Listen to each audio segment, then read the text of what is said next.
Yo, what is going on, guys? We got some class tuning incoming December 12th, Season of Discovery. I don't know if you guys seen this, but it already is the 12th. Well, it's the 13th technically while I'm recording this, 1:55 a.m. But we got some changes here. It looks like tomorrow scheduled weekly maintenance in each region. Season of Discovery, Druids.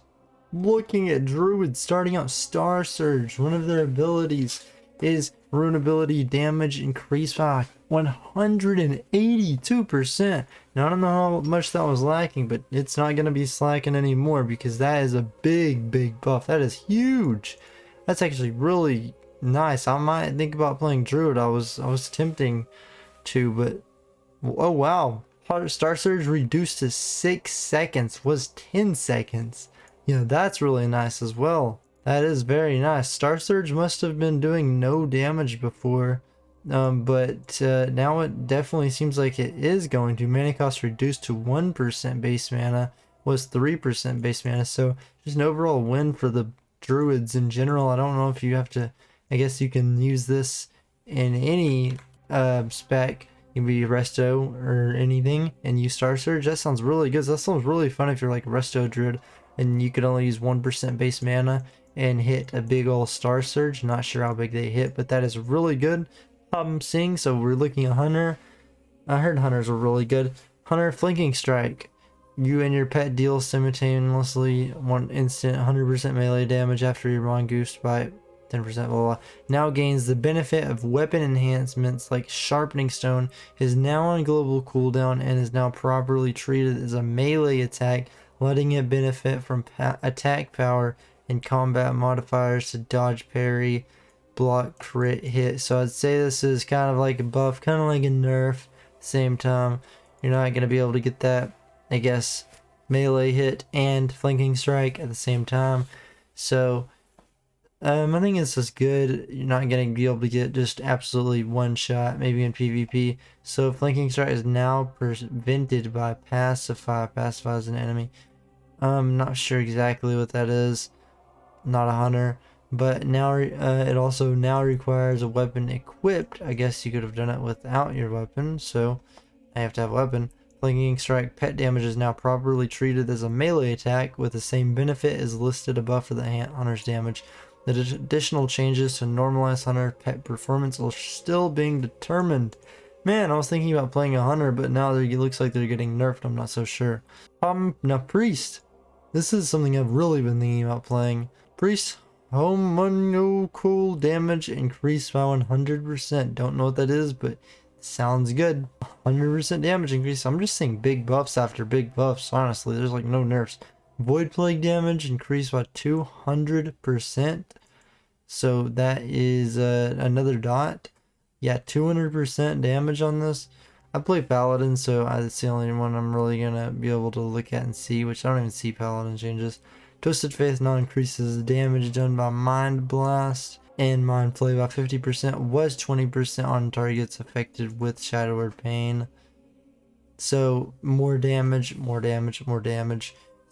Rogue, Saber Slash is in Shiv, and Main Gouge will now properly consume remorseless attacks after killing an opponent that yields experience or honor.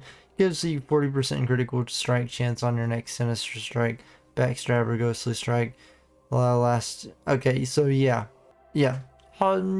that's really good. Saber Slash tooltip fix, damage not reduced. Saber Slash damage is now properly considered a bleed and benefits from the Mangle debuff. Note, bleed immune creatures will no longer be affected by it. Shamans. This is something I've been hearing a lot about. Shamans are strong, but not. I kind of want to try one out. Lava Lash damage increased to 150% weapon damage. It was 100% weapon damage. So, got a buff there. Mana reduced to 1% was 4%. Okay. Big buff there again. That's a lot less mana. Overload. Gives your lightning bolt, chain lightning, lava burst spell. Chances have a 50% chance to cast a second similar spell on the same target, no additional. Same thing on retail with their mastery. How it was a 50% chance to trigger now, or wait, what? Now is a 50% chance to trigger. Now was 33%. This is what I heard was overpowered, huh? So now I really might be playing Shaman. I'm not joking. Well, dual wield specialization now grants 10% increased chance to hit while dual wielding. I personally like the style of big old two-hander shaman. Sounds really cool. Now Boon of Black Fathom world buff adjusted. It now provides 3% health, 3% spell hit, and 25 spell power buff addition to other physical damage and movement speed effects. Was spell crit. Developers notes spellcasters and generals are struggling a bit in BFD, mostly due to poor scaling without spell power and high requirement of spell hit to reliable hit creatures 2+ levels above the caster. Keep those chrono boons handy and don't stand in the fire and lose your buff. Regarding the hunter pet performance note above, we will let you know as soon as we finalize the hotfix. We really like hunter pets being able to occasionally do some raid or dungeon tanking, but it was never intended for them to be the best tanks in the game. Okay, also that sounds really nice. I'm not sure. I'm playing paladin right now. I haven't even hit max level. I'm 17. But I think our next character, honestly, after reading these changes, might be a shaman, because I like this overload thing, this overload ability. It looks really nice. I mean, I could see you getting a lava burst and it hits another lava burst and he's just dead. You know, it just sounds really nice. But honestly, I don't know what I'm gonna play exactly. This druid thing sounds really fun, but we're just gonna have to see. I'm gonna have to hit level 25 on my paladin too. So tell me what you guys think of these changes. These are some new changes. Peace out.